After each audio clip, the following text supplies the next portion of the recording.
തുടങ്ങിയ ഭാവം വന്നപ്പോൾ ഞാനാണ് കേമൻ, ലോകത്ത് എന്നെ കവിഞ്ഞിനി ആരുമില്ല, കുറച്ച് അഹങ്കാരം അങ്ങോട്ട് കൂടി. അപ്പൊ പറയുന്നില്ലേ, നമുക്ക് കുറച്ച് അഹങ്കാരം കൂടുമ്പോൾ ദൈവം ഒരു കൊട്ട് തരും ഇത്ര തലയില്, അതായത് കുറച്ച് ദുഃഖങ്ങൾ തരും. അപ്പൊ അതുപോലെ ഇവര് വിചാരിച്ചു ഇത് കുബേരന്റെ അഹങ്കാരം ഒന്ന് കുറയ്ക്കണമെന്ന് പാർവതി ശിവനും കൂടെ വിചാരിച്ചു.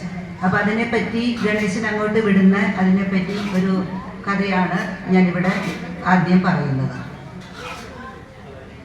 അപ്പൊ ആദ്യം നമ്മള് കുബേരൻ ആരെന്നുള്ളത് അറിയണമല്ലോ. നമ്മളെല്ലാം വായിച്ചിട്ടുണ്ട്, നമുക്കറിയാം അതിനെ പറ്റിയിട്ടൊക്കെ.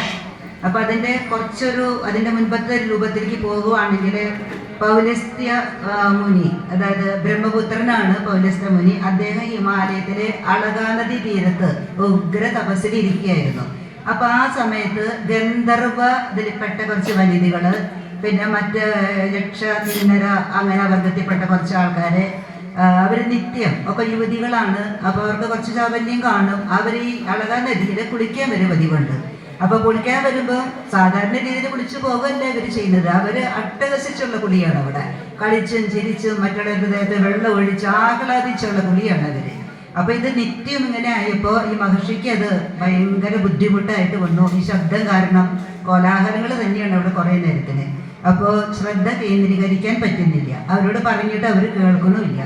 അപ്പം ഒരു ദിവസം മുനി എന്താ ചെയ്തു, ഇനിമേലിൽ ഇവിടെ സ്ത്രീകള് ആരെങ്കിലും വന്നിട്ടുണ്ടെങ്കിൽ അവര് ഗർഭിണിയാകും എന്നൊരു ശാപം അങ്ങോട്ട് കൊടുത്തു. അപ്പോൾ ഇവരെല്ലാവരും അറിഞ്ഞു. അതുകൊണ്ട് അവർ പേടിച്ചിട്ട് പിന്നെ ആ പ്രദേശത്തേക്കേ പോയിട്ടില്ല. അദ്ദേഹം സഹികെട്ടാണ് അങ്ങനെ ചെയ്തത്. എന്നാൽ ഇതൊന്നും അറിയാത്ത ഇവരുടെയൊക്കെ കൂട്ടുകാരി തന്നെയാണ് തൃണബിന്ദു എന്ന് പറയുന്ന ഒരു രാജാവിന്റെ പുത്രി മാലിനി എന്ന് പറയുന്ന ഒരു പെൺകുട്ടി ഉണ്ടായിരുന്നു. അവളെയും ഇവരൊന്നും അറിഞ്ഞില്ല. സഖിമാരെ അന്വേഷിച്ച് അവിടെ എവിടെയും തെരഞ്ഞു നടന്നു. അങ്ങനെ ഈ ആശ്രമത്തിന്റെ അടുത്തെത്തി. അപ്പോൾ ശാപം എന്താ, ആശ്രമത്തിന്റെ പരിസരത്തും അവിടെ വന്നാൽ ഗർഭിണിയാവുമെന്ന്. ഇതൊന്നും അറിയാത്തവരായിരുന്നു. പക്ഷെ അവര് ഗർഭം ധരിച്ചു എന്നാണ് പറയുന്നത്. അപ്പോൾ ആകെ പേടിച്ചു, വെപ്രാളായി. ഇതിപ്പോ എന്താ ചെയ്യുക, കൂട്ടുകാരി കണ്ടതിൽ ഇങ്ങനെ പ്രശ്നമായി തീർന്നു. നേരെ അച്ഛനായ തൃണബിന്ദുവിന്റെ അടുത്ത് പോയി. എന്നിട്ട് സങ്കടങ്ങളെല്ലാം പറഞ്ഞു, അച്ഛ എങ്ങനെയാണ്. അപ്പോൾ മകള് കല്യാണം കഴിഞ്ഞിട്ടില്ല, ഒരാൾക്ക് നമ്മൾ പിടിച്ചു കൊടുക്കുക എന്ന് പറയും, അങ്ങനെ രീതിയിലായിട്ടില്ല. ഗർഭധാരണമായി. അതിപ്പോ മന്ത്രം ഇതുകൊണ്ടാണ് ഗർഭം ധരിച്ചിരിക്കുന്നത്, അല്ല ആള് ഡയറക്റ്റുള്ള അങ്ങനത്തല്ല. അപ്പം ഇനിയിപ്പോ അതിന്റെ നാഥൻ ആര് മൂലമാണോ ഈ ഗർഭം ഉണ്ടായത് ആള് തന്നെ മകളെ ഏറ്റെടുക്കുക. അതിനെ നീ പോംവഴിയുണ്ടോ. അപ്പൊ തൃണബിന്ദു മകളെ മാലിനിയെ പിടിച്ചിട്ട് ഇവിടെ നിഷ്കളങ്കയാണ്, അവളുടെ തെറ്റുകൊണ്ടല്ല എന്നൊക്കെ പറഞ്ഞിട്ട് അങ്ങയുടെ ശാപം കൊണ്ടാണ് ഇതൊക്കെ സംഭവിച്ചത്. അങ്ങ് തന്നെ എൻ്റെ മകൾക്ക് ചീത്തപ്പേരാവും, അതുകൊണ്ട് എന്നോട് വേറെ ആരും കല്യാണം കഴിക്കില്ല. അപ്പൊ അങ്ങ് തന്നെ ഇവിടെ സ്വീകരിക്കണം എന്ന് പറഞ്ഞു. ആദ്യം മുനി കുറച്ചൊരു ശാഠ്യം കാണിച്ചു. പക്ഷെ മുനി തന്നെ ഏറ്റെടുത്തു. അങ്ങനെ ഈ പൗലസ്ത്യന് മാലിനിയിൽ ജനിച്ച പുത്രനാണ് വിശ്രവസ്. അപ്പൊ ഈ വിശ്രവസും അച്ഛനെ പോലെ തന്നെ തപസ് ചെയ്തിട്ട് മഹാമഹർഷിയായി തീർന്നു. അപ്പൊ ബ്രഹ്മാവിന് പൗലസ്ത്യമുനിക്ക് വളരെ സന്തോഷമായി. അപ്പൊ അവര് ഒരു പുഷ്പക വിമാനം കൊടുത്തു, കുറെ ഐശ്വര്യങ്ങൾ കൊടുത്തു, ധനം കൊടുത്തു, ലക്ഷ്മിയെ കൂടെ കൊടുത്തു. അതായത് ലക്ഷ്മി ഇരിക്കുന്നിടത്തല്ലേ നമുക്ക് സമ്പത്തും സമൃദ്ധി ഉണ്ടാവുള്ളൂ. ലക്ഷ്മി കുബേരന്റെ കൂടെ ഇല്ലെങ്കില് കുബേരൻ വെറും പാമരനാണ്, അതായത് ഒന്നുമില്ല, അങ്ങനത്തെ സ്ഥിതിയാണ്. ഇതെല്ലാം കഴിഞ്ഞിട്ട്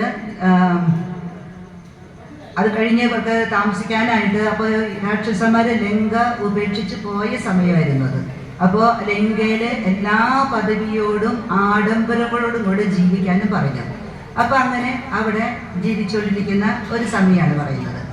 അപ്പോൾ ഈ വിശ്രവസ് പിന്നെ വിവാഹം കഴിക്കുകയാണ്. ആദ്യ വിവാഹത്തില് ഭരദ്വാജ മഹർഷിയുടെ മകളായ ദേവവർഷിണി എന്ന ഇളവിള, അങ്ങനത്തെ ഒരു ഓമന പേരുമുണ്ട്, അവരെയാണ് കല്യാണം കഴിക്കുന്നത്. അതിലാണ് ഈ വൈശ്രവൺ എന്ന ഈ കുബേരൻ ജനിച്ചത്. അപ്പോ ബ്രഹ്മാവ് പുഷ്പവിമാനം കൊടുത്തു, അഷ്ടദിക്പാലത്വം കൊടുത്തു. അതിൽ വടക്കേ ദിശയിലാണ് ഇദ്ദേഹത്തിന് കൊടുത്തത്. പിന്നെ ലങ്കാനഗരിയില് നല്ലതായിട്ട് ജീവിച്ചോളാനും പനിഞ്ഞും എല്ലാ അനുഗ്രഹങ്ങളും കൊടുത്തു. അങ്ങനെ അവിടെ ജീവിച്ചുകൊണ്ടിരിക്കുകയാണ്. അപ്പോൾ പറയുന്നുണ്ട് ഈ കുബേരൻ രാവണന്റെ ഇതിൽപ്പെട്ട വർഗ്ഗക്കാരാണല്ലോ. അപ്പോൾ പറയുന്നു ഹാഫ് ബ്രദർ, അതായത് പകുതി സഹോദര ബന്ധമുണ്ടെന്ന്. അപ്പൊ ആ ബന്ധം എങ്ങനെ വന്നു? ഇപ്പൊ വിശ്രവസിന്റെ ആദ്യത്തെ ഭാര്യയിലാണ് ഈ കുബേരൻ ഉണ്ടായിരിക്കുന്നത്. രണ്ടാമത്തെ ഭാര്യയുടെ പേരാണ് കൈകസി എന്ന്. അവരാരാണ്? രാക്ഷസ രാജാവായ സുമാലിക്ക് 10 പുത്രന്മാരും 4 പുത്രിമാരും ഉണ്ടായി. അതിൽ അവസാനത്തെ പുത്രിയാണ് അത്ര ഈ കൈകസി.